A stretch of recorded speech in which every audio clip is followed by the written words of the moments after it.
Ry'Inyubakwa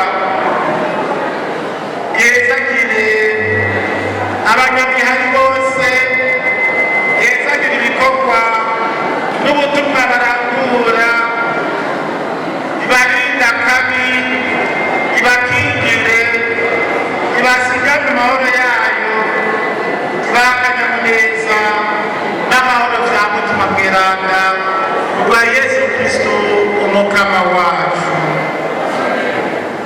Leo watu Yesu uri mw'ijuru,